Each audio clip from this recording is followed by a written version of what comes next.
पिछले वीडियो में हमने योग सूत्र के प्रथम सूत्र पर विचार किया।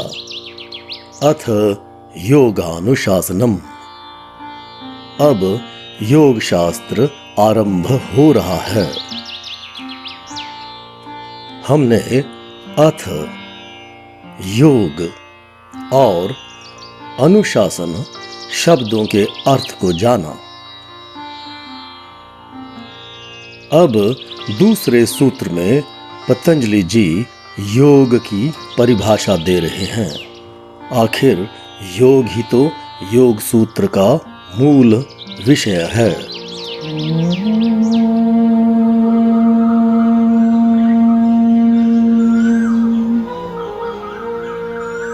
श्री धर्मानंद गुरुचरण कमलेभ्यो नमः।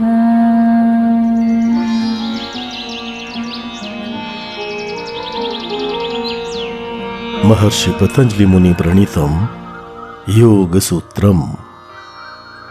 महर्षि पतंजलि कृत योग सूत्र महर्षि व्यास भाष्य सहित अनुवाद तथा प्रस्तुति कुलदीप धीमान।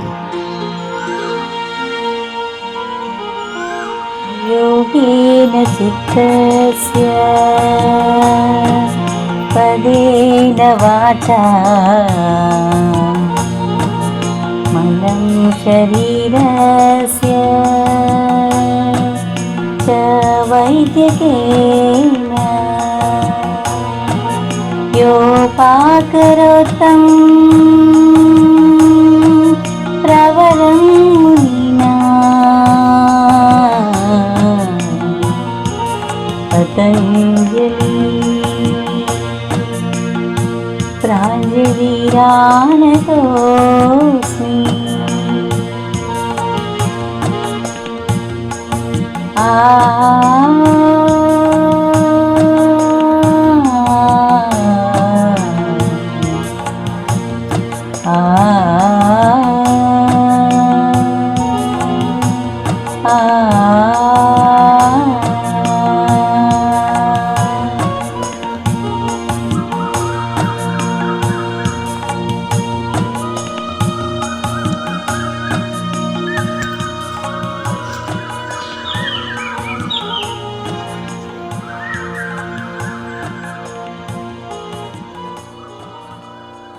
योग की परिभाषा देते हुए पतंजलि जी कहते हैं, योगश्चित्त वृत्ति निरोधः।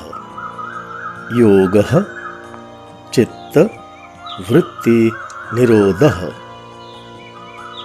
योग चित्त अर्थात मन पर पड़ने वाली वृत्तियों या तरंगों का शांत हो जाना है।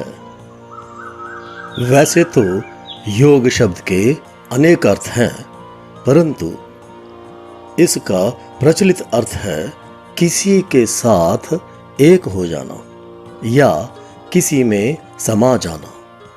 इस सूत्र के संदर्भ में योग शब्द का अर्थ है जीवात्मा और परमात्मा का ऐक्य स्थापित हो जाना। अगला शब्द है चित्त, जो कि सांख्य और योग दर्शन का एक पारिभाषिक शब्द है। चित्त का एक तो सीधा अर्थ है मन, परंतु बुद्धि, अहंकार और मन के जोड़ को भी चित्त कहते हैं। इस जोड़ को अंतःकरण भी कहते हैं। अंतः का अर्थ है अंदर और करण का अर्थ है जानने का माध्यम अर्थात इंद्रिय। आंख, नाक, कान, जिह्वा और त्वचा बाह्य करण हैं और चित्त या मन अंतःकरण कहलाता है, अर्थात अंदर की इंद्रिय है। अगला शब्द है वृत्ति, जिसका अर्थ है तरंग। जब हमारा चित्त संसार की वस्तुओं के संपर्क में आता है, तब वे वस्तुएं हमारे चित्त को तरंगित करती हैं। जैसे शांत झील में पत्थर फेंकने से उसमें तरंगें पैदा होती हैं। हमारे मन पर पड़ रही वृत्तियां सुखदायक या दुखदायक हो सकती हैं, परंतु वृत्तियां चाहे सुखदायक हों या दुखदायक, वे मन को आंदोलित कर ही देती हैं। सूत्र का अगला शब्द है निरोध, जिसका शाब्दिक अर्थ है रोकना।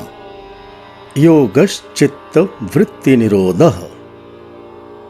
योग चित्त पर पड़ रही वृत्तियों का निरोध है।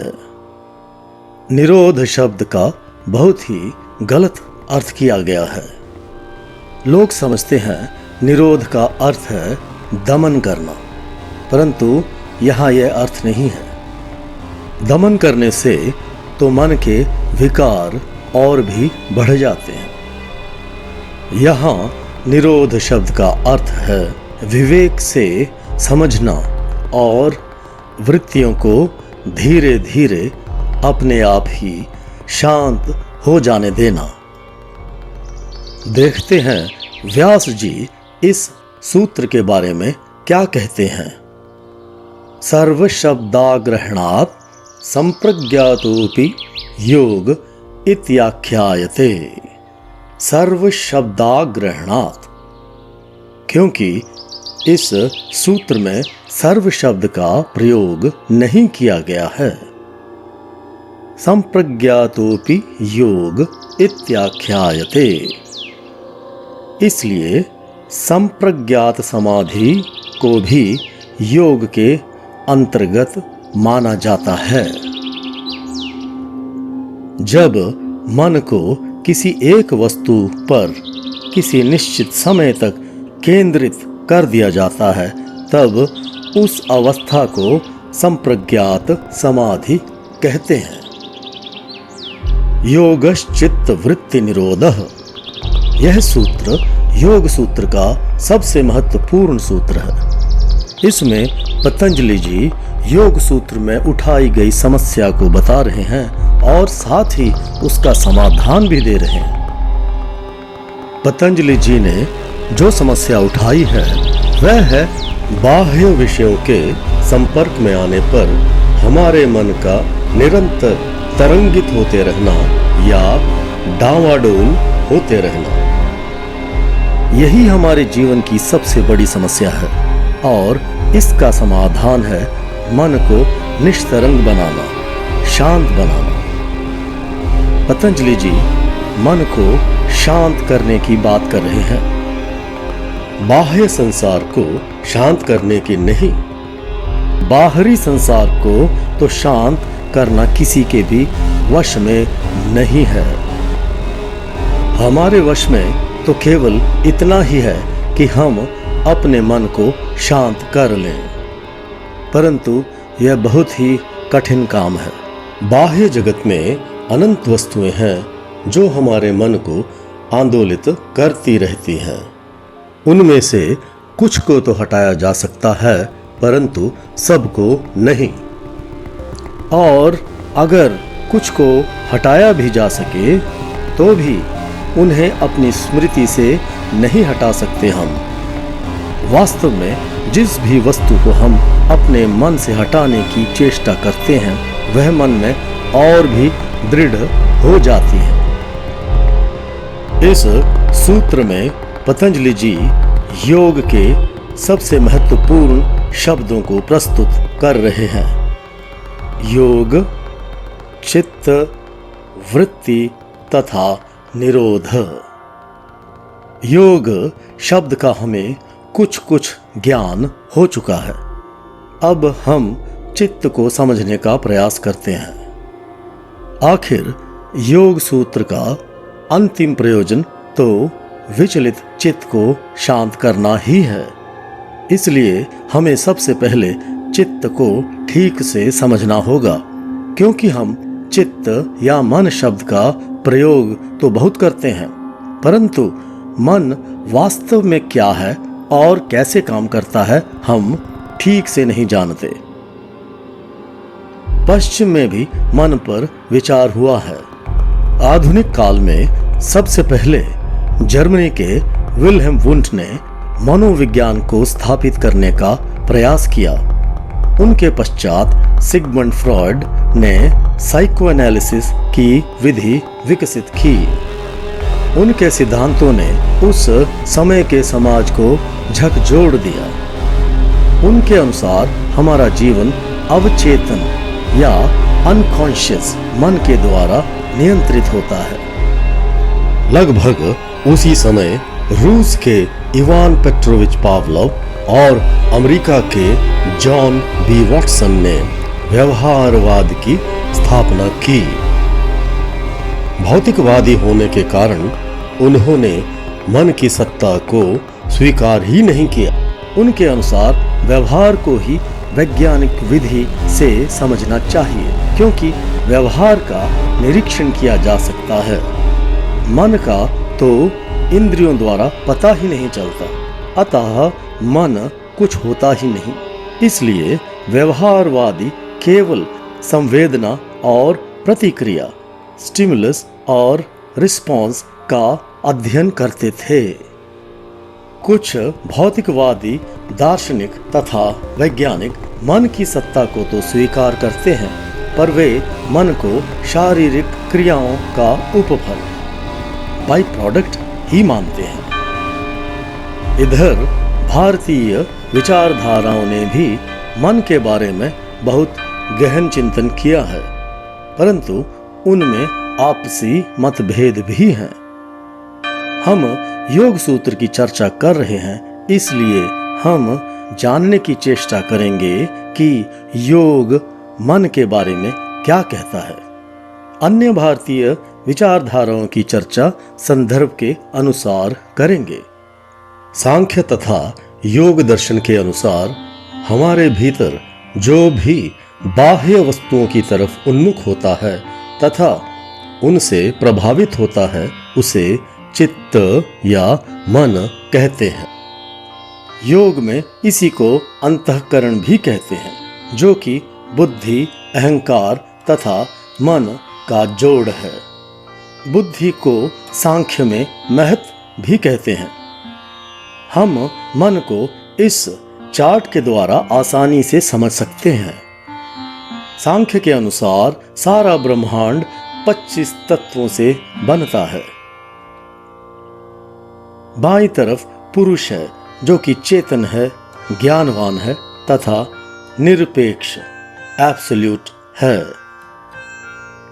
दाईं ओर प्रकृति है, जो कि पुरुष का क्रियात्मक पहलू है। प्रकृति इस सारे ब्रह्मांड की रचना अपने 3 गुणों द्वारा करती है। ये 3 गुण हैं सत्व, रज और तम। जब ब्रह्मांड की सृष्टि होती है, तब सबसे पहले महत या बुद्धि का उद्भव होता है। बुद्धि का काम होता है निश्चय करना। महत के पश्चात अहंकार का उद्भव होता है। अहंकार हमें मेरेपन का बोध करवाता है। अहंकार के कारण ही हम कहते हैं यह मेरा है, यह मेरा नहीं है। अहंकार 3 प्रकार का होता है: सात्विक अहंकार, राजसिक अहंकार और तामसिक अहंकार। सात्विक अहंकार से मन और 5 ज्ञानेंद्रियों का विकास होता है। ये 5 ज्ञानेंद्रियां हैं: आंख, नाक, कान, जिह्वा और त्वचा। राजसिक अहंकार से 5 कर्मेंद्रियां उत्पन्न होती हैं। ये हैं हाथ, पैर, जिह्वा, जननेंद्रिय और उपस्थ। तामसिक अहंकार से 5 तन्मात्राएं पैदा होती हैं। ये हैं शब्द, स्पर्श, रूप, रस और गंध। इन 5 से क्रमशः 5 महाभूतों की उत्पत्ति होती है। ये महाभूत हैं आकाश, वायु, अग्नि, जल तथा पृथ्वी। जैसे कि हमने पहले जाना कि महत अहंकार तथा मन के जोड़ को अंतःकरण कहते हैं। अंतःकरण अर्थात भीतरी ज्ञानेंद्रिय। योग वार्तिक में विज्ञान भिक्षु इसे अंतःकरण सामान्यम कहते हैं।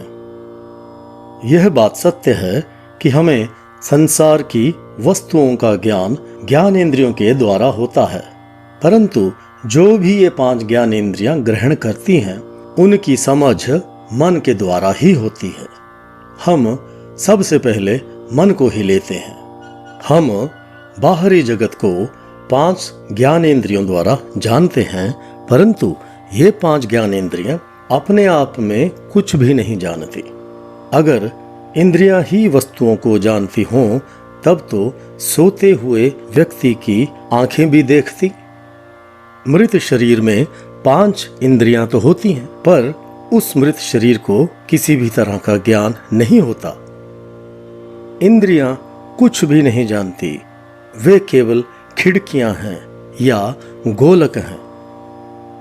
इनके पीछे कुछ ऐसा होना चाहिए जो कि इनके द्वारा ग्रहण किए को समझता हो तथा उसका नियंत्रण करता हो।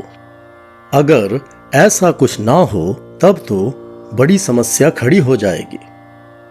मानो कि आप किसी व्यक्ति की बात सुन रहे हैं, आपकी आंखें उसे देख रही हैं, आपके कान उसकी बात सुन रहे हैं, और अगर उसके हाथ में एक फूल है तो उसकी सुगंध का पता आपको नाक के द्वारा हो रहा है। ध्यान देने वाली बात है, आंखें केवल देख सकती हैं, सूंघ नहीं सकती, सुन नहीं सकती। ऐसे ही कान केवल सुन सकते हैं, देख नहीं सकते या सूंघ नहीं सकते। यही बात बाकी की ज्ञानेंद्रियों के बारे में भी सही है। प्रत्येक इंद्रिय का अपना अपना निर्धारित काम होता है। प्रस्तुत उदाहरण में आपके कान नहीं जानते कि आपकी आंखें क्या देख रही हैं, तथा आपकी आंखें नहीं जानती कि आपके कान क्या सुन रहे हैं। अगर ऐसी बात है तो आप यह कैसे तय कर सकते हैं कि जिस व्यक्ति को आपकी आंखें देख रही हैं उसी व्यक्ति की आवाज आपके कान सुन रहे हैं? अगर इंद्रियों के पीछे कोई अंतःकरण ना होता तब तो हमें कोई भी ज्ञान हो ही ना पाता। अतः इंद्रियों के पीछे कुछ ना कुछ ऐसा होना ही चाहिए जो इन इंद्रियों द्वारा गृहीत विषयों में तालमेल बिठाए। उस तालमेल बिठाने वाले उपकरण को चित्त या मन कहते हैं। मन के बिना इंद्रियों द्वारा दिया गया सारा संज्ञान व्यर्थ हो जाता है। यह मात्र सिद्धांत ही नहीं है, इसका अनुभव हमें जीवन में प्रतिदिन होता है। कल्पना कीजिए कि कोई महिला किसी रेस्टोरेंट में है, उसके आसपास बहुत कुछ हो रहा है, लोग खा पी रहे हैं, बातें कर रहे हैं, संगीत भी बज रहा है, परंतु अगर इस महिला को कोई गहरी चिंता खा रही है तो उसे न तो आसपास के लोगों की बातें सुनाई देंगी, न ही संगीत, चाहे उसके कान बिल्कुल ठीक हो। वह अपना मनपसंद भोजन खा रही है, परंतु उसे भोजन के स्वाद का कुछ भी पता नहीं चल रहा। यह इसलिए कि उसका मन कहीं और उलझा हुआ है। अतः कुछ भी अनुभव करने में मन अत्यावश्यक होता है, परंतु कुछ अनुभव करने के लिए मन बाहरी वस्तुओं पर निर्भर होता है। यह भी हमें जानना चाहिए कि मन हमें बिना वस्तुओं के भी अनुभव दे सकता है। यह संभव है कि यह महिला किसी ऐसी वस्तु के बारे में चिंता कर रही है जो कि है ही नहीं। दूसरे शब्दों में, वस्तुएं वास्तविक हों या काल्पनिक, वे मन को तरंगित करती ही रहती हैं। जैसे कि पहले बताया जा चुका है कि अंतःकरण 3 वस्तुओं का जोड़ है: महत, अहंकार तथा मन। इनमें महत या बुद्धि का काम है निश्चय करवाना। मन तो बहुत कुछ देखता है, परंतु बुद्धि ही निश्चय करवाती है कि वह क्या है। जैसे कि अंधेरे में हम दूर कुछ देख रहे हैं। जो हम देख रहे हैं कभी तो वह मनुष्य लगता है और कभी कटे हुए पेड़ का तना। हम संशय में हैं और भ्रमित हो रहे हैं। ऐसे में महत ही अंत में निश्चय करवाएगा कि वह मनुष्य है या पेड़ का तना। इसके बाद अहंकार आता है, जो कि कहता है कि यह मेरा है, यह मेरा नहीं। मैं उत्तम हूँ, मैं अच्छा हूँ, मैं बड़ा हूँ, मैं छोटा हूँ, मैं बुरा हूँ, मैं अज्ञानी हूँ, इत्यादि। फिर आता है मन, जो कि संसार में संलग्न होता है और हमें अनेक विकल्प दिखाता है। मन की बात चल रही है तो हम संक्षेप में बौद्ध दर्शन के क्षणिकवाद की चर्चा कर लेते हैं। इस समय हम भारतीय विचारधाराओं में केवल क्षणिकवाद की चर्चा करेंगे, क्योंकि आगे चलकर व्यास जी क्षणिकवाद का खंडन करेंगे। क्षणिकवाद के अनुसार सर्वम क्षणिकम क्षणिकम, संसार में सब कुछ क्षणिक है। क्योंकि सब कुछ क्षणिक है, हर व्यक्ति का मन भी क्षणिक ही होता है। इसका अर्थ यह है कि मन एक क्षण के लिए उत्पन्न होता है तथा दूसरे क्षण में सदा के लिए नष्ट हो जाता है। फिर उसके स्थान पर एक नया मन एक क्षण के लिए उत्पन्न होता है। यह मन पहले वाले मन से किसी भी प्रकार से संबंध नहीं रखता। अगले क्षण में इस मन का स्थान भी एक नया असंबंधित मन ले लेता है। इस तरह यह क्रम जीवन भर चलता रहता है। इतना ही नहीं, हर वस्तु के लिए एक अलग क्षणिक मन होता है। उदाहरण के लिए, अगर आप एक वन से गुजर रहे हैं तो वन की हर वस्तु के लिए आपके पास एक अलग क्षणिक मन होगा। वन के हर वृक्ष के लिए, हर पत्ते के लिए, हर पत्थर के लिए, हर जानवर के लिए एक अलग क्षणिक मन होगा। इसके विपरीत व्यास जी कहते हैं कि जीवन भर हमारे पास एक ही मन होता है। यह मन प्रति क्षण बदलता तो अवश्य है, परंतु यह एक ही होता है। चलिए हम व्यास जी की बात समझते हैं। चित्तम ही प्रख्या प्रवृत्ति स्थितिशीलत्वात् त्रिगुणम। प्रकाशवान, क्रियावान तथा प्रमादी होने के कारण चित्त को त्रिगुणात्मक कहते हैं। जैसे कि हमने पहले बताया, ये 3 गुण हैं: सत्व गुण, रज गुण तथा तम गुण। ये प्रकृति की 3 शक्तियां हैं। इनका स्वभाव समझाते हुए व्यास जी कहते हैं, प्रख्यारूपम ही चित्त सत्वम रजस्तमोभ्याम संसृष्टम ऐश्वर्य विषय प्रियम भवति। व्यास जी कह रहे हैं कि मन प्रख्यारूप या प्रकाश रूप होने पर भी रज और तम गुण के प्रभाव में आकर सांसारिक विषयों की ओर आकर्षित हो जाता है। तदेव तमसानुविद्धम धर्मा ज्ञाना वैराग्यान्नैश्वर्योपगम भवति। जब तम गुण का प्रभाव अधिक होता है, तब मन अधर्म, अज्ञान, अवैराग्य तथा अनैश्वर्य की तरफ उन्मुख होता है।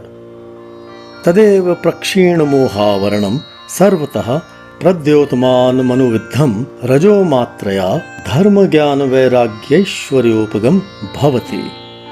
और वही मन जब मोह से मुक्त हो जाता है तब उसमें रजगुण बढ़ता है। उसके बाद वही मन धर्म ज्ञान वैराग्य तथा ऐश्वर्य की ओर बढ़ता है। यहाँ पर व्यास जी सत्व रज और तम गुणों के स्वभाव के बारे में बता रहे हैं। ये वो तीन शक्तियां हैं जिनके द्वारा ये सारी सृष्टि चलती है। वे कह रहे हैं कि सत्व गुण प्रकाशवान होता है। सत्व के लिए वे प्रख्या शब्द का प्रयोग करते हैं जिसका अर्थ होता है ज्योतिर्मय। वैदिक शास्त्रों में ज्ञान की तुलना प्रायशः प्रकाश से की जाती है, क्योंकि सत्व गुण द्वारा अज्ञान के अंधेरे को दूर किया जाता है।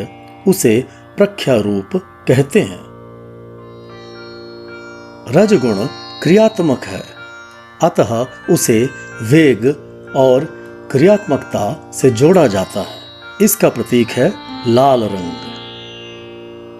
तम गुण अज्ञान और प्रमाद का प्रतीक है, इसलिए उसे आलस्य और नकारात्मकता से जोड़ा जाता है। शास्त्रों में काला रंग तम गुण का प्रतीक माना जाता है। तदेव रजोलेश मलापेतम स्वरूप प्रतिष्ठम सत्वपुरुषान्यता ख्याति मात्रम धर्ममेघ ध्यानोपगम भवति। और जब मन लेश मात्र रजगुण से भी मुक्त हो जाता है तब वह अपने स्वरूप को प्राप्त कर लेता है। उस समय मन को पुरुष तथा अनात्मा के भेद का साफ ज्ञान हो जाता है। तब उसे धर्ममेघ समाधि प्राप्त होती है। व्यास जी कहते हैं तत्परम प्रसंख्यानम इत्याचक्षते ध्यायिनः। जिन्हें परम ज्ञान हुआ है वह इस अवस्था को प्रसंख्यान कहते हैं। प्रसंख्यान अर्थात सर्वोत्तम ज्ञान। धर्ममेघ समाधि का अर्थ है ऐसी स्थिति जिसमें गहन ध्यान करते हुए योगी को परम ज्ञान की प्राप्ति होती है। साधारणतः हम तो मन तथा शरीर के जोड़ को ही आत्मा समझ बैठते हैं, परंतु धर्ममेघ समाधि में योगी मन शरीर तथा आत्मा के भेद को स्पष्ट रूप में देखता है। व्यास जी धर्ममेघ समाधि को विवेक ख्याति भी कहते हैं। अब व्यास जी विवेक ख्याति तथा चिति शक्ति के भेद को समझाते हैं। शास्त्रों में आत्मा को चिति या चित्त भी कहते हैं। चिति शक्ति ही अपरिणामी अप्रतिसंक्रमा दर्शित विषया शुद्धा चानंता च। चिति शक्ति अर्थात चेतन शक्ति अपरिणामी होती है, अर्थात कभी बदलती नहीं। वह सब द्वंद्वों से मुक्त है। इंद्रियों के द्वारा मन जो ग्रहण करता है, आत्मा उसका दृष्टा है, साक्षी है। आत्मा तीन गुणों के प्रभाव से मुक्त है। वह सदा शुद्ध है और अनंत है। व्यास जी समझा रहे हैं कि विवेक ख्याति आत्मा के गुणों के विपरीत है। विवेक ख्याति को ही धर्ममेघ समाधि कहते हैं। यह वह समाधि है जो किसी एक वस्तु पर ध्यान केंद्रित करके प्राप्त होती है। तो आखिर यह विवेक ख्याति क्या होती है? सत्व गुणात्मिका चेयमतो विपरीता विवेक ख्याति रीति। क्योंकि विवेक ख्याति सत्व गुण प्रधान होती है, इसे पुरुष या आत्मा के विपरीत माना जाता है। विवेक ख्याति में सत्व गुण होता है, अतः वह गुणों के अधीन होती है। परंतु पुरुष तो 3 गुणों से सदा मुक्त होता है। अतः तस्यां विरक्तम चित्तम तामपि ख्यातिम निरुणधे। परंतु जब विवेक ख्याति के प्रति भी वैराग्य उत्पन्न हो जाता है, तब विवेक ख्याति का भी अतिक्रमण हो जाता है। तदवस्थम चित्तम संस्कारोपगम भवति। उस अवस्था में मन संस्कार मात्र रह जाता है। स निर्बीजः समाधिः। उस अवस्था को निर्बीज समाधि कहते हैं। उसे निर्बीज इसलिए कहते हैं कि उस अवस्था में जो कर्म किए जाते हैं वे फल उत्पन्न नहीं कर पाते। न तत्र किंचित संप्रज्ञात इति असंप्रज्ञातः। उस समाधि में संसार का कोई ज्ञान नहीं रहता, अतः उसे असंप्रज्ञात समाधि कहते हैं। यह पूछा जा सकता है कि अगर विवेक ख्याति में सत्व गुण का आधिक्य हो जाता है और परम ज्ञान की प्राप्ति हो जाती है, तो फिर विवेक ख्याति का अतिक्रमण करना क्यों आवश्यक है? आखिर वह बहुत आनंदमय स्थिति होती है। बात यह है कि हालांकि विवेक ख्याति बहुत ही आनंदमयी होती है, परंतु उस अवस्था में ध्यान के लिए किसी न किसी वस्तु की आवश्यकता रहती ही है। जब तक मन किसी विषय से बंधा हो, चाहे सुखात्मक विषय ही क्यों न हो, उसे पूर्णतः मुक्त नहीं कहा जा सकता। मन उस एक विषय से भी आंदोलित होता रहेगा और उस पर वृत्तियां बनती रहेंगी। जैसे कि नाव में एक भी छेद उसे डुबाने के लिए काफी होता है। योग के अनुसार सुखात्मक विषय भी बंधन का कारण होते हैं। आखिर सोने का पिंजरा भी तो पिंजरा ही होता है। इसलिए विवेक ख्याति का अतिक्रमण करना भी आवश्यक है। अंत में व्यास जी कहते हैं, द्विविधः स योगश्चित्त वृत्ति निरोधः इति। चित्त की वृत्तियों का निरोध 2 प्रकार का होता है, संप्रज्ञात तथा असंप्रज्ञात। अगले सूत्र की भूमिका बांधते हुए व्यास जी कह रहे हैं, तदवस्थे चेतसि विषयाभावात् बुद्धिबोधात्मा पुरुषः किं स्वभाव इति। अगर असंप्रज्ञात समाधि में विषय नहीं होते तो उस स्थिति में आत्मा का क्या स्वभाव होता है, इसकी व्याख्या अगले सूत्र में की जाएगी। इस वीडियो में सबसे पहले हमने योग की परिभाषा जानी। योगश्चित्त वृत्ति निरोधः। योग चित्त पर पड़ रही वृत्तियों का शांत हो जाना है। हमने यह भी जाना कि पुरुष शब्द को चित्त, चिति या आत्मा भी कहते हैं। पुरुष इस ब्रह्मांड को चलाने वाली चेतन शक्ति है। हमने प्रकृति की भी चर्चा की, जो इस संसार को क्रियाशील बनाए रखने वाली त्रिगुणात्मिका शक्ति है।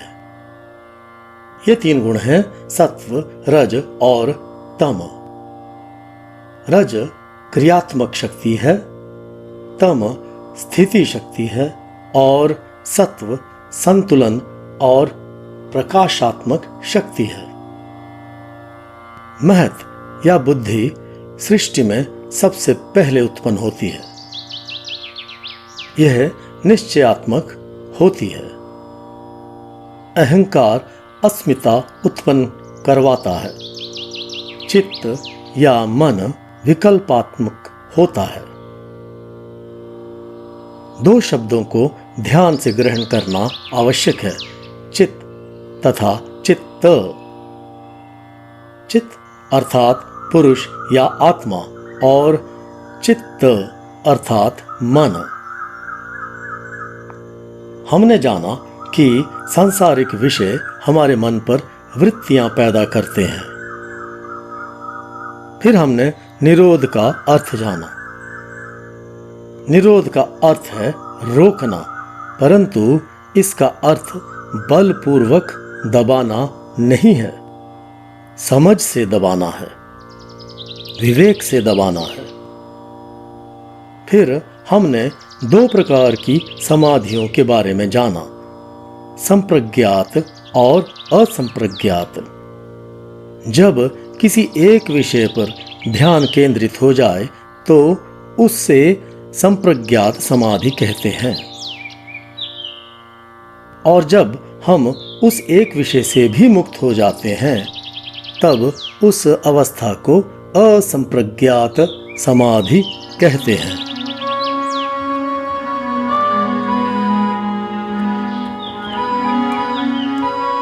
योगेन चित्तस्य पदेन वाचा अलम शरीरस्य च वैद्यकेन योपाकरोतं प्रवरं मुनिना